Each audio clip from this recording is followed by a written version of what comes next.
All right, so first play we're going to look at 2nd and 2, one of the Patriots' first offensive plays. What's going on, everyone? Mike Kadlick, Taylor Kyles here for CLNS Media, back with another live episode of the Patriots Daily Podcast. Normally powered by our friends over at Prize Picks. However, today we are powered by you, our members, as this is dropping early for our exclusive Patriots Press Pass members here. And then this episode will drop later on the channel for everybody else. We are going to get into some Patriots news from the weekend into yesterday when Mike Vrabel spoke ahead of Bengals week. And then we're going to end the show breaking down some Drake Maye film, or at least screenshots that Taylor put together from his performance against New York. That really, after looking at the the way the landscape came about this week in the MVP race, at least kept him up in it. I know Josh Allen accounted for 6 touchdowns. Matthew Stafford and the Rams won again. But Drake Maye still right there in the mix. So we will break those down. But first, Mike Vrabel on Monday reacted to Milton Williams being placed on injured reserve. Kind of started to say that, there's no way, in theory to really replace Milton Williams, but the guys that were around him will step up and they will do their thing around him. So given that, I know we reacted to it on Sunday, took yesterday off from the show, but a couple days away from Williams being placed on IR, just your thoughts on Vrabel's reaction to it and how they can continue to make up for his production on defense. It was about what I expected, considering they do have some pretty good depth on the interior. I actually thought the most interesting part of his response, he said, we're going to keep leaning on the guys we've been using, essentially. So Corey Durden, of course, said Joshua Farmer is someone who could potentially be coming back. He mentioned Eric Gregory battled out there. But he also mentioned Jeremiah Farms, which is a name that's kind of slid under the radar recently because he's on the practice squad as someone who was previously on the actual team for a while after obviously having a very interesting start to his career where he was somebody who kind of bounced around, had a late start, and then eventually was on the Patriots practice squad, was bouncing between offense and defense, settled on defense. But if you're talking about pass rush shoes, honestly, Farms, he wasn't even somebody I really thought about because I figured they just want to go with who they had on the active roster. But Jeremiah Farms is probably their most athletic defensive tackle that they have right now outside of Christian Barmore, because Corey Durden is more of a power guy. Don't really want him moving laterally too much, but he's so strong, and he does a good job of pairing that strength with moves that allow him to affect the quarterback or get off blocks in the run game. Joshua Farmer, as we knew when he was coming out of school, felt like he was really going to be someone who more won-on-line games and things like that, more than just one-on-one dominance, because he is more of a run defender, kind of a bigger body, not super, I don't want to say he's not athletic, but not as mobile as someone like a Jeremiah Farms. Even a Kairos Tonga, obviously he's a nose tackle, not the kind of guy, even though he is very light on his feet and very mobile for a nose tackle, not the kind of guy you really want on the field for third down. So if that was something that they wanted to say, hey, we like Corey Durden, but we'd rather continue to have a rotation similar to what we did previously, I wouldn't be surprised if Jeremiah Farms gets at least elevated, an opportunity to show what he can do in this new defensive system in live reps against another team. And then maybe he can carve out a little role for himself as a kind of a pass rusher or another rotational guy. But that was really what stood out to me most, is that we already knew they had the run stoppers who also could do something as pass rushers, but weren't primarily pass rushers, which is why I mentioned wrinkles, right? You have Braden Swinson now, not saying he's necessarily going to play. We'll get into him in a bit,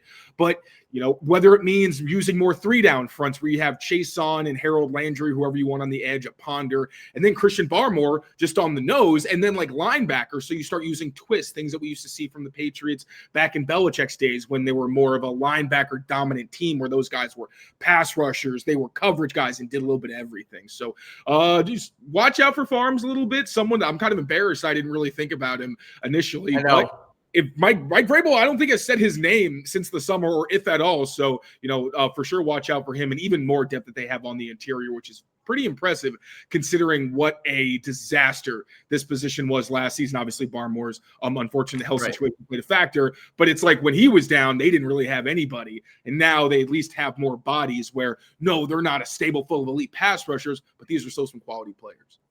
100%. We do have a new member in the chat. Shout out Cole, just joined. Thanks for joining. We appreciate it. As you know, you are here early, an early release here on this Tuesday, and we will get to some Drake Maye film in a little while. So we appreciate the support, and hope you stick around with the rest of our our content here on Patriots Press Pass. The other thing there, I know you mentioned Swinson in there a little bit. The Patriots also signed CJ Dupree to the active roster. This has to do with, obviously, Austin Hooper goes out with the concussion, did not play last week. They ended up going with just 2 tight ends on the active roster last week against the Jets, in Hunter Henry and in Jack Westover. Noted from Greg Bedard earlier on his show, if you guys checked it out here, but also I think he either tweeted it or talked about it on a show prior, was that Dupree still had his 3 practice squad elevations left. So his inkling thought around it was that they were basically trying to stop another team from signing him off their practice squad. So they get ahead of that. They bring Dupree up to the active roster. Your thoughts on that, how he could potentially be involved, whether it's as a blocking tight end or even, maybe as a pass catcher here for the Patriots with Hooper out, Hunter Henry getting up there in age. I know this, as good as Hooper and Henry are as a tight end duo, the pipeline's kind of drying out here because of those guys' age. So is Dupree maybe a long-term answer at the position, or just maybe a piece of tape for the rest of the season? And actually, Braden Swinson was in the same boat, or at least Mike Reese kind of insinuated that might have been. Now, this was an opinion kind of analysis sort of thing, so not 100% set in stone. But it is interesting that both of those guys have now been elevated, and it would make sense that potentially they could have lost them. Dupree, I'm a little surprised that they were so affected by the fact that he could be lost that they did sign him, because wasn't really impressed with him in the preseason, unfortunately. And this was a guy where when he was signed as an undrafted free agent, I thought he was going to be in that group of like the Brock Lampies, the Lan Larisons, and Chisholms, where it's like, oh no, Elijah Ponder, where it's like this dude really could make the roster and carve out a specific kind of role for himself as maybe a versatile guy who can block, but also has some potential as a pass catcher. We really didn't see that in the preseason. I was really disappointed by what he was doing as a blocker, and we didn't really get to see much of any receiving prowess, at least not that I remember. And then even last week, you have no Austin Hooper, and I kind of assumed they were going to go with more of an extra lineman approach and more Jack Westover than they would CJ Dupree, and that's exactly what happened. So a little bit surprised. I don't want to necessarily say that he's going to be an impactful offensive player. If anything, I think this means he can also be a game day inactive.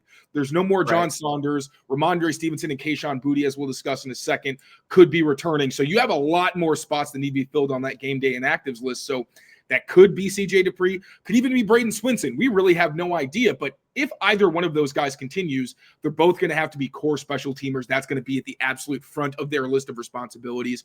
I still don't think CJ Dupree does a lot on offense because tight end in this offense is so complicated and there's so many different assignments. And credit to Jack Westover for being as flexible as he is. Now, at the same time, this is a team, unlike some that we've seen in the past with the Patriots in recent history, where players actually develop on the practice squad, it sounds like, and really do get better. So maybe we see a more pro-ready version of CJ Dupree, which, of course, like you're coming in for the summer, guys grow at different paces. I don't necessarily want to disparage the young man. But I wouldn't expect any offensive contributions from CJ Dupree. If we do, probably would be as a blocker, maybe inline, flex, whatever the case may be. And then for Braden Swinson, because you do need some more pass rush use without potential that he gets a role there. But again, first and foremost, think of these guys as special teamers, and that's if they make the game day actives list, because there's also a chance that we don't even see them suit up. 100%. Good point there, just where it's one thing, like people see guys come up and it's like, oh, they're gonna make a huge impact. It's like with Chisholm the last couple of weeks, where when he finally made the game day active roster, he's been on the 53 the whole season. But when he's out there, it was like, oh, where's Chisholm? Let's get him out there. And really, special teams first, an extra kind of body out there, like we've seen from a couple other elevations throughout the year here for the Patriots. And then as time goes on, as they develop, maybe get their chance in the offense. And, we mentioned Gronk last week after his retirement ceremony here and just how smart of a player he is.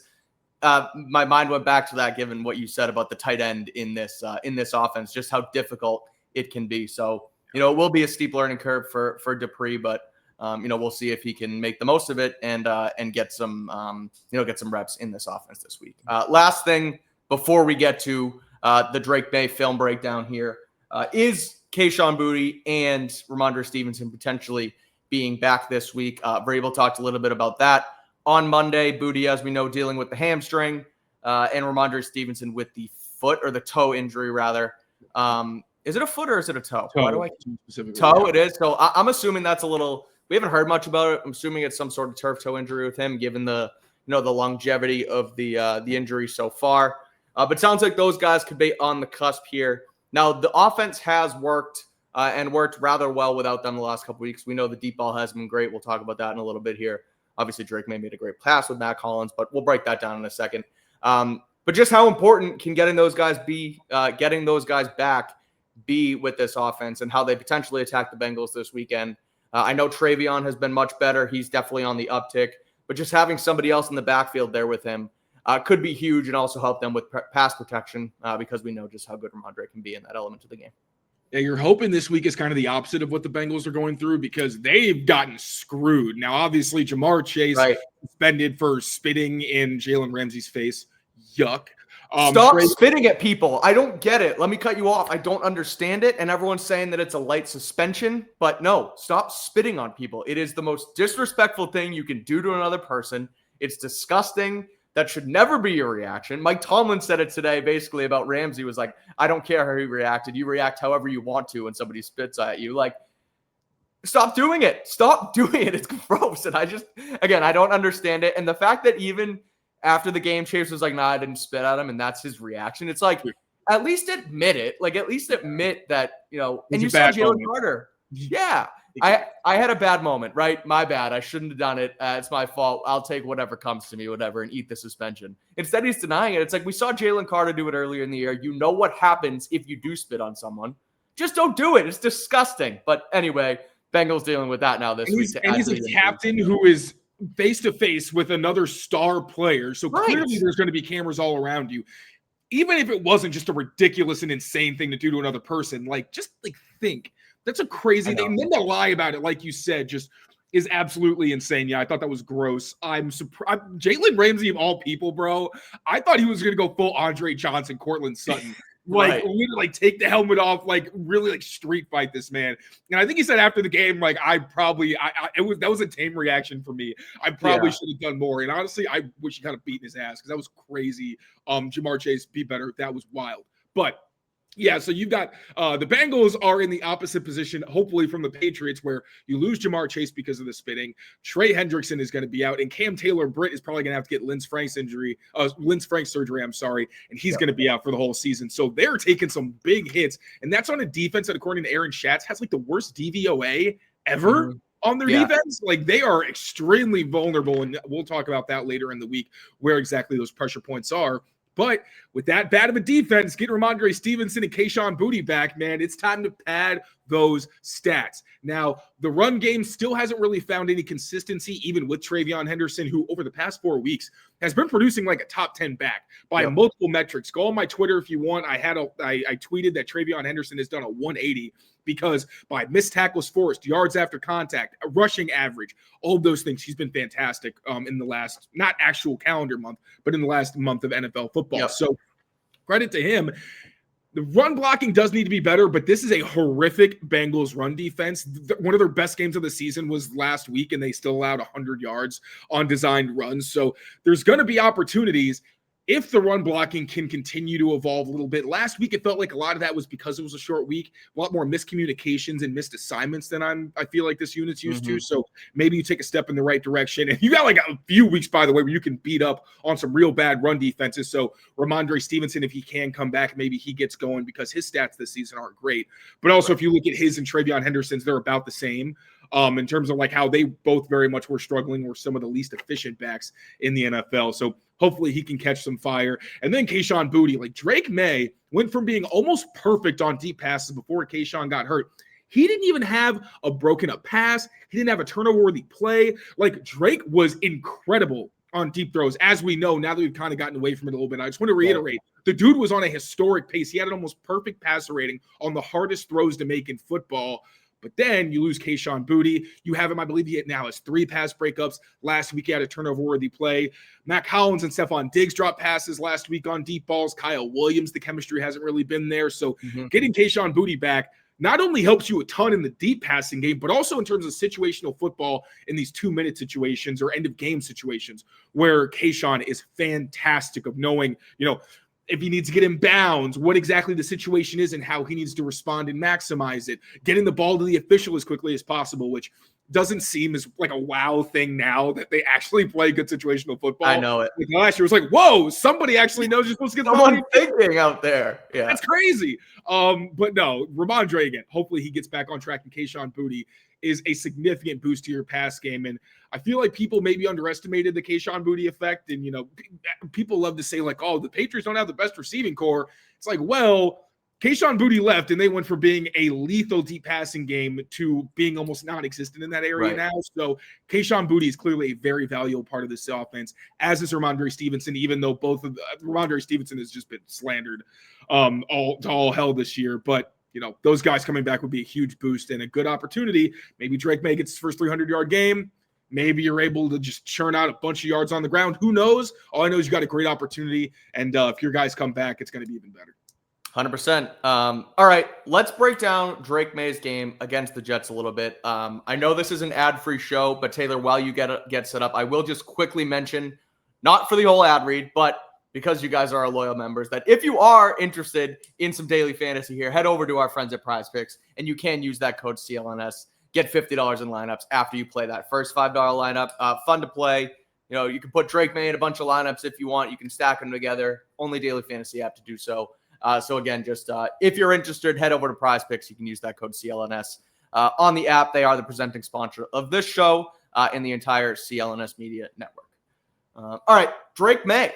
As we know, 25 of 34, 281 passing yards. The passing touchdown to Travion Henderson. Once again, notched a passer rating over 107, completing 73.5% of his passes. A good bounce back game after, again, they won the game against Tampa, but it was a little bit more of a middle of the road performance from the MVP candidate. It gets himself back on track against the Jets. We're going to break down 3 different subsets of plays that Taylor put together. Drake Maye working the pocket, Drake Maye manipulating defenders, and then his ability to put the deep ball right on the money despite having pressure in his face. But we will start with Drake Maye working the pocket. I think I know what 2 plays they are. I know like last time it was we did it a little bit as a surprise. But Taylor, break it down for us. What do you see from Drake Maye inside the pocket on Thursday? Yeah, there were a few examples in this game. I narrowed it down to a couple. I left out crossing route to Demario Douglas, where he just did a beautiful job kind of dovetailing in the pocket, then found space where he needed to with the edge rush coming in from the left, and then threw an accurate ball that led Demario Douglas. So that one's not in here. But we still got plenty of good ones. So don't be too upset. All right, so this first one is in the second quarter, 9.5 minutes left. 2nd and 12 situation. And the Patriots are going to come out in empty and run a dagger concept. So first and foremost, actually in 10 personnel. No tight ends on the field. This was one wrinkle I did not necessarily expect without Austin Hooper. Now, Austin Hooper wouldn't necessarily be in this package anyway. If it was a tight end, you typically assume it would be Hunter Henry. But this was pretty cool. I'm seeing them come out with something we haven't before. So the top of the screen, you got Mac Hollins on the outside, Dearness Johnson in the slot, and then Stephon Diggs as the number 3 across from Demario Douglas, who's also in the slot with Kyle Williams on the outside. Now, in these empty formations, especially in this Patriots offense, the goal is to try to get the slot receivers, especially the number 2 to the weak side and the number 3 to the strong side, matched up against safeties and linebackers. So unless you're playing man coverage, one, it's going to tell the offense some idea of what you're probably in, specifically whether it's man or zone, but also you got these guys with ideal matchups. And as you can see right here, that's little Demario Douglas is the number 2 weak on a bigger body against a linebacker. So that's going to be where Drake wants to go. And the route concept, as I said, to the top of the screen, we're going to get dagger. So what you typically see is this number 3 receiver from the Patriots runs a crossing route. But in this plan, they clearly expected the Jets to run a lot of Tampa 2 with this middle linebacker covering anything downfield and just carrying the vertical route. So instead of being this middle field threat where he's going across the field, which doesn't really do a whole lot against cover 2, especially if you're not using play action, he is just going to run this guy up the field, which is going to open things up for Mac Hollins at this level. And also, Dearness Johnson's going to run a bit of a whip route. That's going to hold this underneath defender. But that's not actually where Drake's going to go first, because like I said, he's got the matchup to the bottom of the screen with Demario Douglas and this linebacker. So he's saying, oh, that's easy money. I would love to hit Pop in space, let him get some yards after catch because he's probably going to shake this dude. That's not exactly what's going to happen, because once Drake gets the ball and looks to Demario Douglas, For some reason, this happened a couple times on these where Pop didn't seem to run the route the way that Drake expected him to. And this, maybe it's a juke route or something where he has the option to break inside or break out, with Dearness Johnson being on a locked whip where he doesn't have that option. Because this is why I'm confused. Usually on juke, when you give the quarterback your eyes, it means that you're ready to get the football.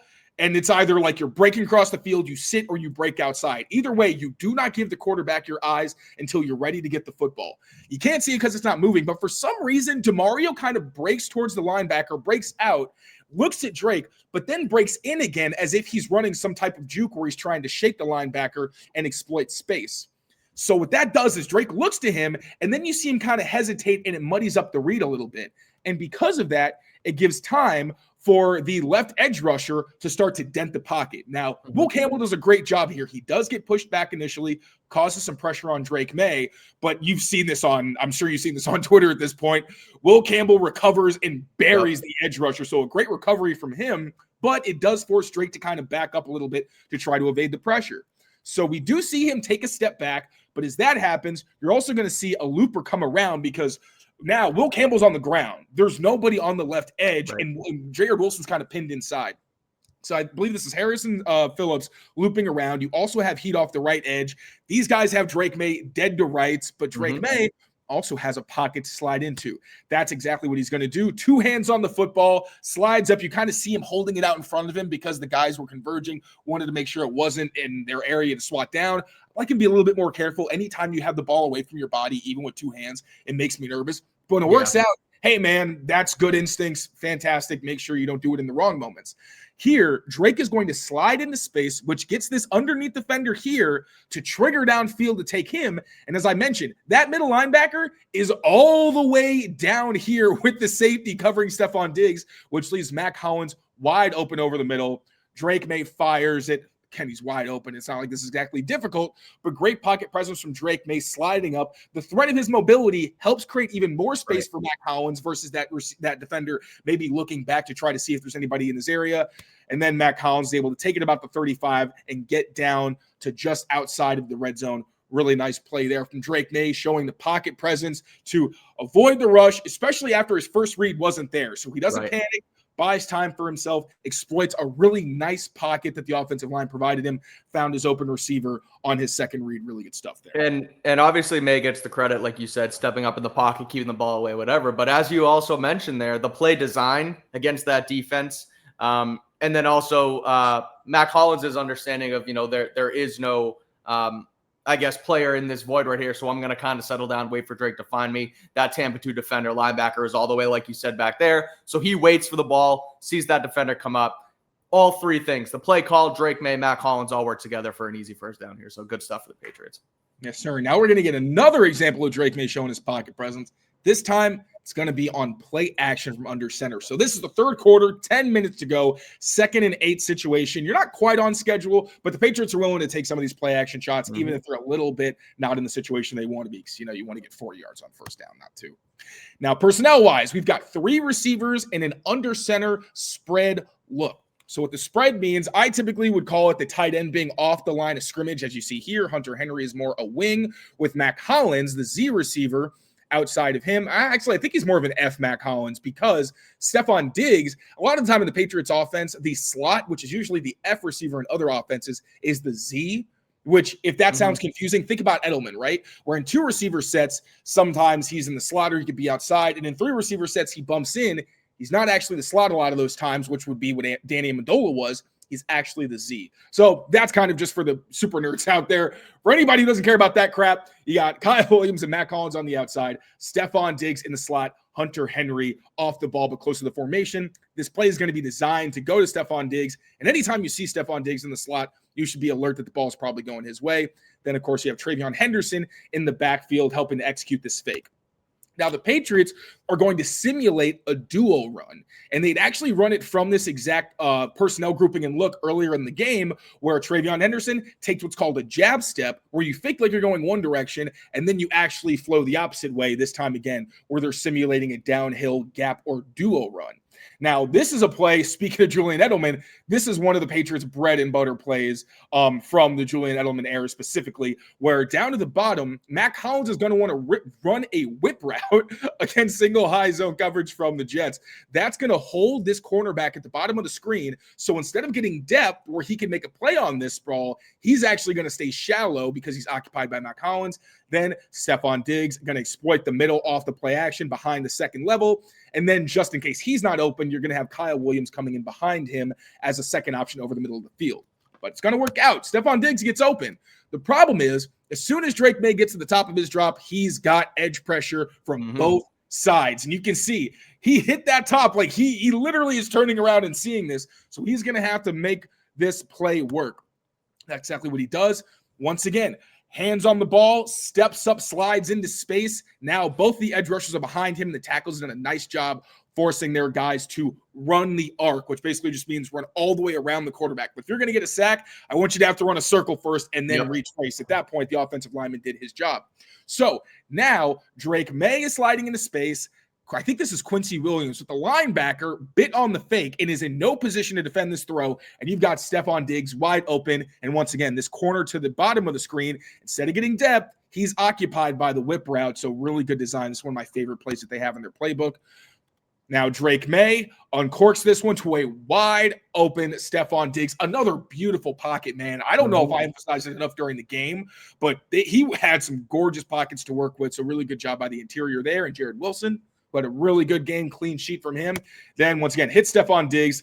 Diggs catches about the 30-yard line. I don't know if Matt Collins thinks this is a first down or it's going to be a touchdown. I was going to say, it looks like he doesn't see the defender behind Diggs. He thinks he's gone. Yeah, I don't think he does, but Diggs does get the reception, and that's going to be an explosive play for the Patriots offense. Good design once again from Josh McDaniels to get his receivers wide open, and also a really nice play from Drake Maye. Immediately gets pressured, doesn't panic, keeps his hands on the ball, takes advantage of the space that his interior offensive line and tackles provided him, and then also the wide open space to his receiver. 100%. Yeah, I do wish that we could play the video because a great play there overall. Looking at the pictures, again, you said we could try and flip book it, get it fast and through. But no, it's great. It makes a ton of sense. And again, he's throwing to, I guess wide open receivers on those two plays. And I think people try and take that away from him. But again, we're talking about Drake Maye, but we're talking about the offense as a whole coming together and making this stuff happen. So the play designs, opening those guys up, plus then Maye understanding his ability in a clean pocket to move around defenders, step up, set his feet, and make a throw. Truly showed on those two plays. So good stuff from the offense and Drake Maye as a whole. Now moving on to manipulating defenders, which I look at this part of a quarterback's game as really something that takes a little bit or should take a little bit to develop, because first season, you're drinking through a fire hose. Second season, you're starting to understand coverage a bit more and how you want to attack a defense. Patrick Mahomes talked about this a lot during his first couple of years, where he only understood coverages, second, third, fourth year under Andy Reid, truly like knowing everything and what defenses are trying to do to you. So for Drake Maye to be able to do this early in his career, given the fact that he really not knows all the answers to the test, but understands what answers this offense is giving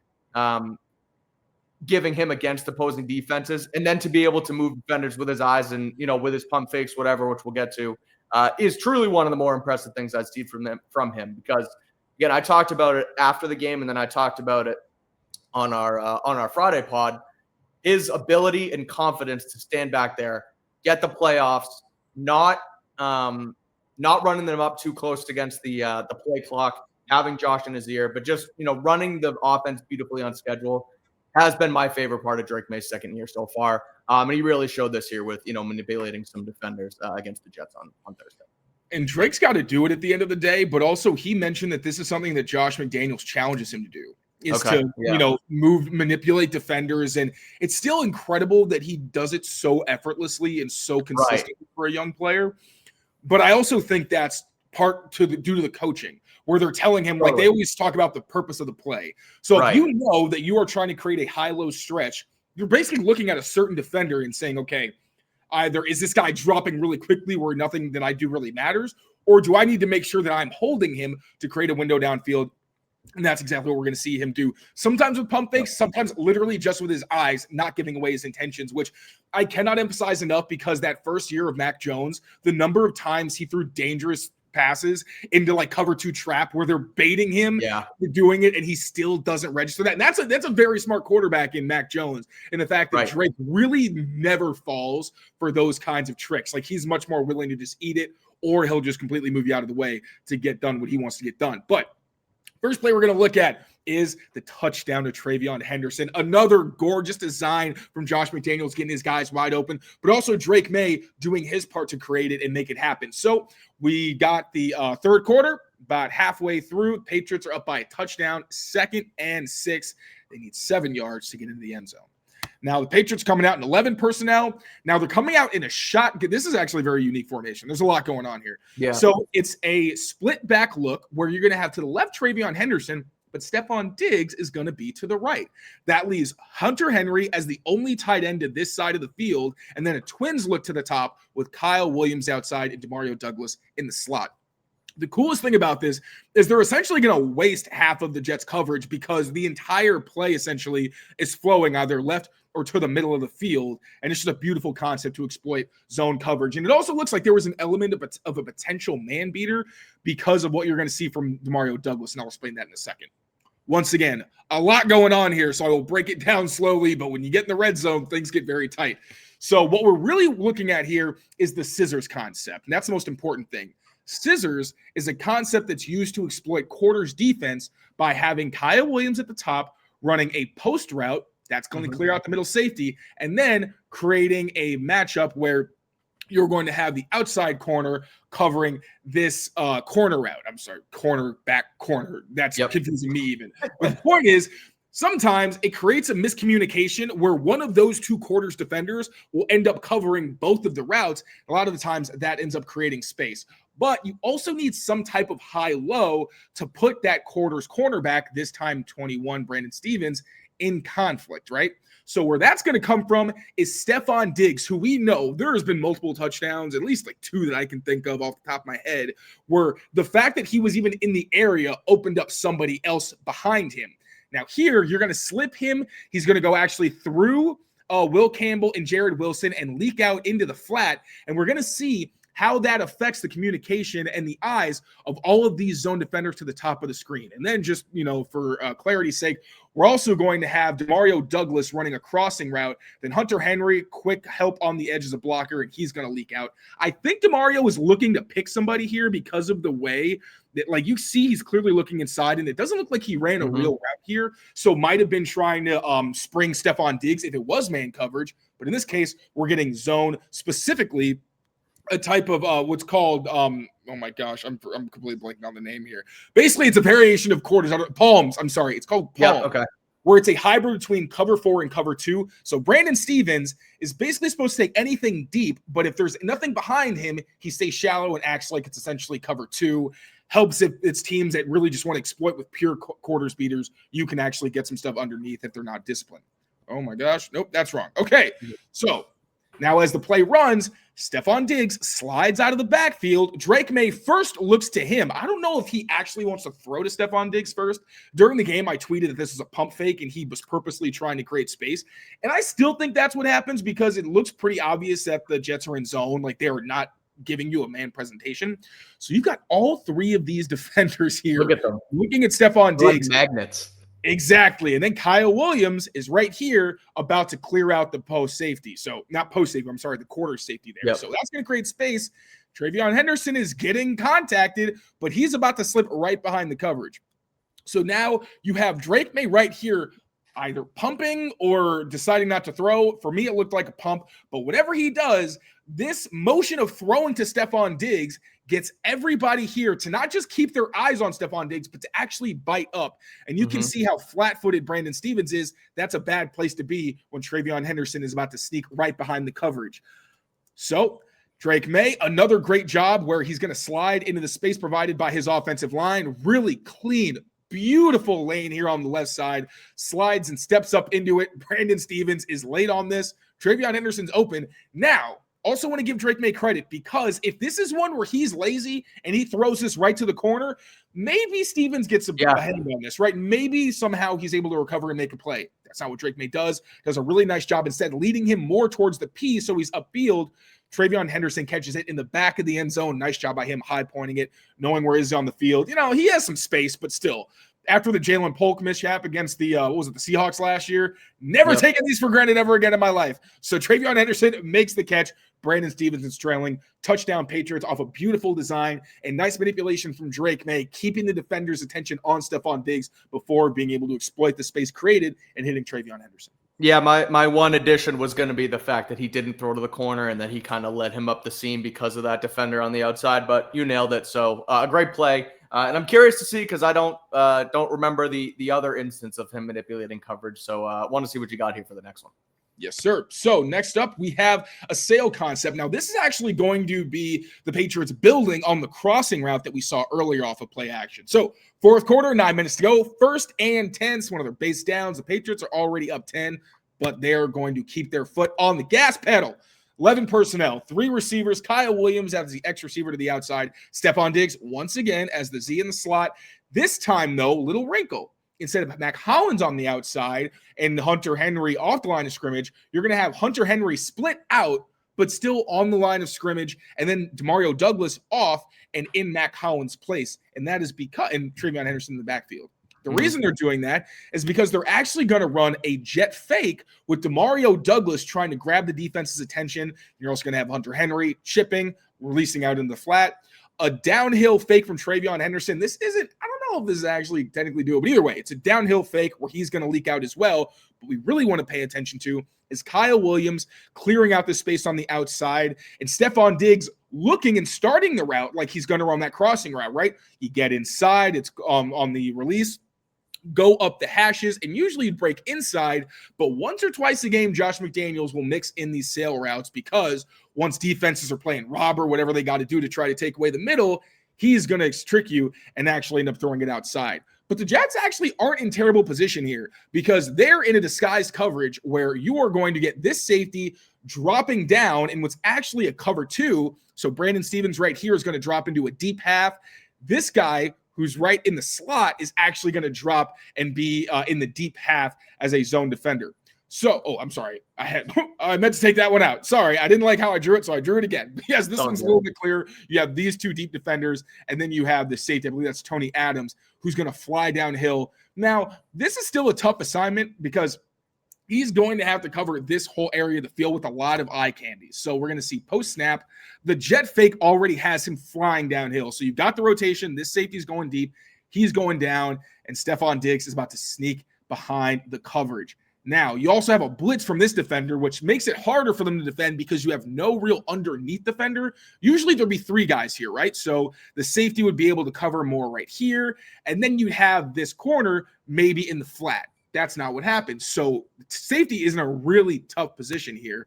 Because of that, we're going to have Drake Maye sees he's already flown down, but to create and maintain this void in space that Stephon Diggs is about to run into, he's looking directly at this defender instead of looking behind him. And you can kind of see when I switch the little difference where maybe live you wouldn't notice, but I saw it at the moment. It was like, I know that Demario Douglas created some space, but I wonder if Drake did anything with his eyes. And he did. So he's looking at the defender, and then you see in this next clip, you can see the ever subtle change, right? So he's looking kind of inside left, and then you see him looking really downfield, targeting Stephon Diggs. He's going to hit him in this blank void of space as the underneath defender is trying to bail and get underneath this.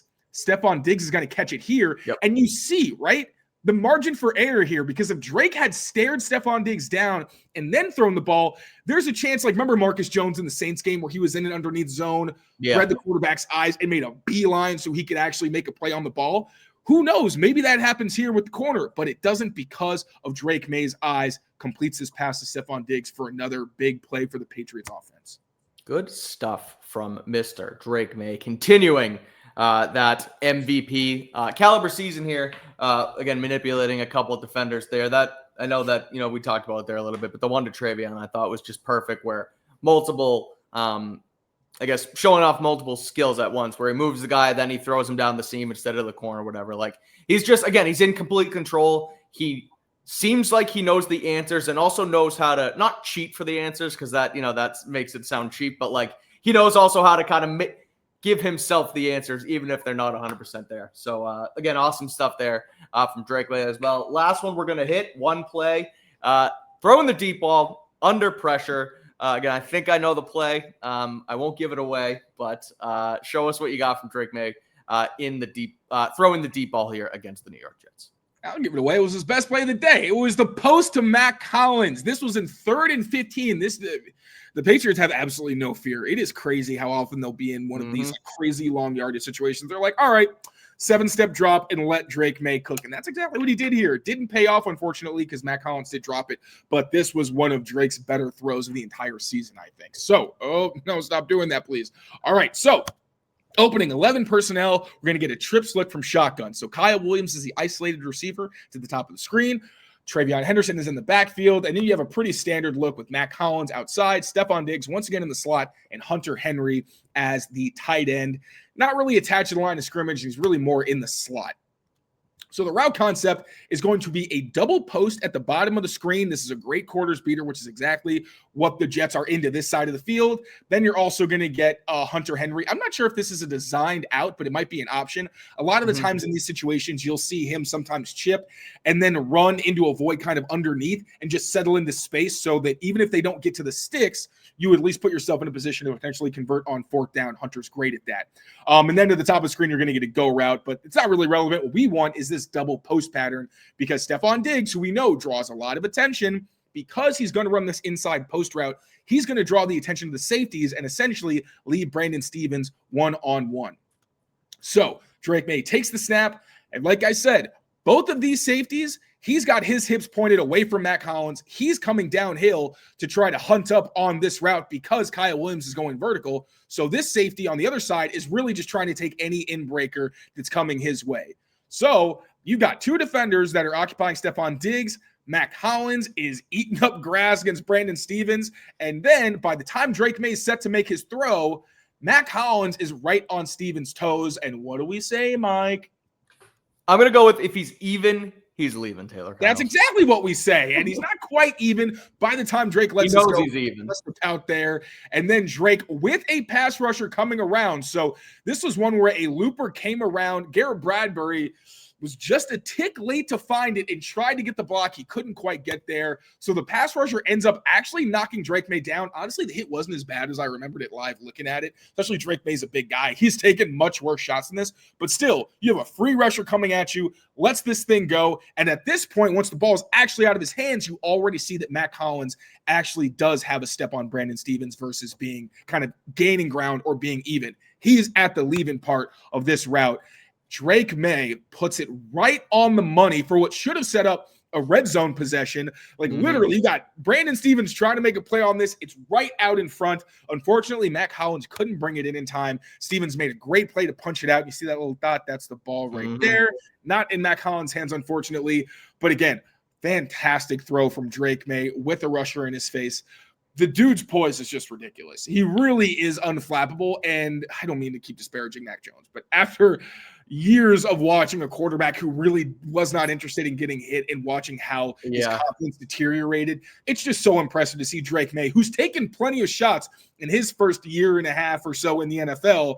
You know, he hasn't exactly been clean all the time, but still more than willing to take a shot if it means completing a big play for his team. Again, didn't exactly come to fruition, but that's not on the quarterback. Another really impressive play from the sophomore quarterback. No, I'm with you on the Mac Jones thing. You know me, I'm a Mac Jones guy. At this point, it's more of a bit than it is a true affection for his quarterback play. But like, you could see his success in the McDaniels offense that first year and kind of how he worked, how he operated, how the wheels turned, and how he could be successful given the pieces around him. But like, again, Drake's been able to just take it to another level, given the fact that he already understands the offense and also has, again, the physical abilities to make throws like that, to move defenders and make other plays, and then just to work the pocket and be quicker than Mac was. And like you said, the ability to not fear getting hit either. So one question, though, on that last play before we get out of here. Should Mac Collins have caught it, or was it a great play by the defender,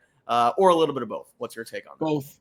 I think that Brandon Stevens made a great play Yeah, to punch it out. But also, if I'm Matt Collins, I'm not Matt Collins. I would assume that Mac is telling himself you got to bring that in faster so that if he tries to punch it out, he either completely whiffs or it's close to your body. So you've got 3 points of contact with both hands and your chest.